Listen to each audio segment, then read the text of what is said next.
On a quiet spring afternoon, in the heart of a small town, a young man named Lucas, 28 years old, walked along narrow, tree-lined streets, reflecting on the direction of his life. Recently graduated in environmental engineering, Lucas was facing the challenge of finding his place in a job market that felt increasingly competitive and oversaturated. Despite the uncertainty, he held on to a quiet hope that something meaningful might unfold. As he wandered, Lucas came across an old bookstore he used to visit in childhood. Moved by nostalgia, he stepped inside and began to explore the dusty shelves. There, he found a worn-out book titled The Power of Human Connection. Curious, he flipped through its pages and discovered inspiring stories of people whose lives have been transformed by unexpected encounters and meaningful bonds. Leaving the bookstore, Lucas felt a quiet sense of renewal and a desire to open himself to new experiences. He chose to volunteer with a local community project focused on sustainability and environmental education in public schools. There, he met Mariana, a 35-year-old art teacher passionate about education and deeply engaged in social causes. Their connection was natural and immediate, and together they began developing creative activities that blended art with environmental awareness. Over time, the project began to draw attention from other communities and organizations. Lucas and Mariana were invited to share their initiatives at events and conferences, telling their story and inspiring others to take part in purposeful action. Through these moments of exchange, Lucas uncovered a new passion, the art of storytelling, and its quiet power to inspire and move people. Encouraged by this discovery, Lucas decided to deepen his understanding of storytelling and communication. He enrolled in online courses and attended workshops, learning how to craft narratives that touch people's hearts and spark change. Gradually, he began creating digital content, videos that told the stories of everyday people doing remarkable things in their communities. His videos began gaining traction on social media, and Lucas received heartfelt messages from people across the country, thanking him for sharing stories that lifted their spirits and gave them courage. It was in these exchanges that Lucas realized he had found his true path, to be a storyteller who brings people together and nurtures positive change through words and connection. Lucas's life moved at an unexpected, yet promising pace. Even with the progress of his community project and the growing presence he was building online, something still unsettled his soul. Amidst the rush of meetings, interviews, and recordings, he began to feel drained. It was as if, while helping so many, he was slowly drifting away from himself. It was during this period of quiet introspection that a new book entered his life, almost like a whisper from fate. Meditations by Marcus Aurelius. He had found the worn-out copy in a second-hand bookstore, and the phrase marked on the very first page read, "You have power over your mind, not outside events. Realize this, and you will find strength." That quote echoed within him like a calm thunder. For the first time in a long while, Lucas felt he was reading something that spoke directly to his soul, to the part of him no one saw on camera or during public events. From that moment on, he began to immerse himself in Stoic philosophy, not as a distant theory, but as a practical compass for daily life. He started to observe the world around him more and worry less about view counts. Each morning, he began with a simple but powerful thought. What is within my reach today? That question became his shield against anxiety. And when the unexpected showed up, as it always did, Lucas took a deep breath and remembered Seneca's words. Difficulty shows what men are. There was no longer room for empty complaints. Only action, stillness, and presence. Once, during a talk at a rural school, a young student came up to him afterward and asked, "Do you ever feel afraid of failing?" Lucas smiled and replied, "I do, but I've learned not to fight fear, but to walk alongside it. What matters is not what I feel, but what I choose to do in spite of what I feel." That moment stayed with him deeply. He was no longer just a volunteer or content creator. He had become a vessel for ideas that crossed generations.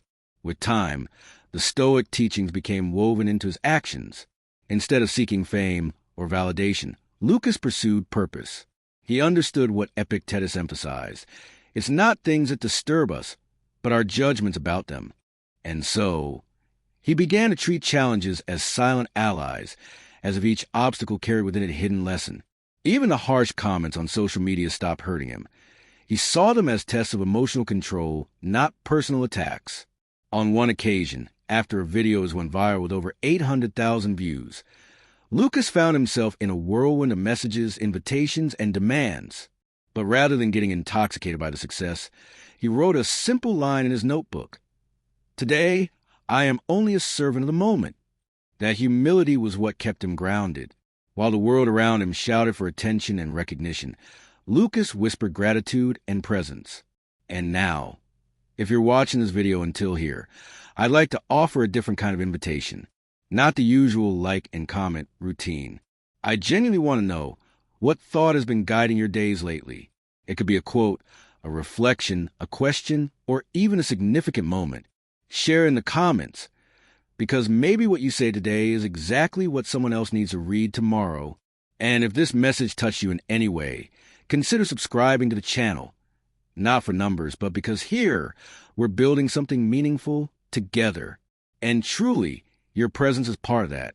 The days went by, and Lucas's routine, though simple on the surface, became deeply meaningful.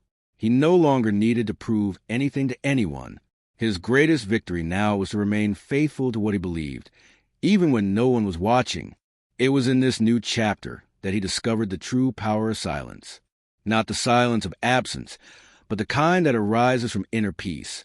A silence born when you realize that not everything needs an answer, that not every conflict deserves a battlefield. Lucas began walking at sunrise each morning, without his phone, without music. Only the sound of his own footsteps and Seneca's words echoing in his mind. A brave person endures what cannot be changed and works on what can. These walks became his moments of alignment. It felt as though every dawn offered a new chance to be better, not for others, but for himself. One day, while visiting the same neighborhood where he had started his first project, Lucas came across Mrs. Anna once again. Her hair now even grayer, but her smile unchanged. She embraced him tightly and with tears in her eyes said, "You didn't just change my house, son. You changed my life." In that moment, Lucas grasped one of the deepest truths of Stoicism. The good we do is most valuable when it goes unseen. True legacy doesn't lie in likes, but in the silent glimmers of eyes and lives touched quietly, yet profoundly. As he shared his experiences through videos, podcasts, and conversations, Lucas no longer tried to appear wise. He simply shared what he lived, without filters or performance. He spoke of how philosophy had taught him not to react with anger, not to depend on applause, and seek excellence in every act, even if no one noticed. "Doing good without expectation is what keeps me sane," he would often say.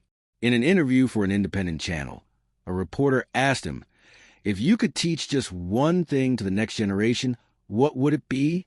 Lucas took a deep breath, looked into the camera, and answered, "Learn to distinguish between what depends on you and what doesn't." It sounds simple, but it changes everything. When you stop fighting the world and start cultivating your inner world, everything around you begins to align more harmoniously. It was then that many began to realize that Lucas's charisma didn't come from rehearsed words, but from consistency between what he said and how he lived. He lived what he preached. Not a hero, just human. And perhaps that's what draws people to him most. Because the world is tired of masks, what's missing is the courage to live with integrity, even in silence. Lucas continued his projects, now more mature, more structured.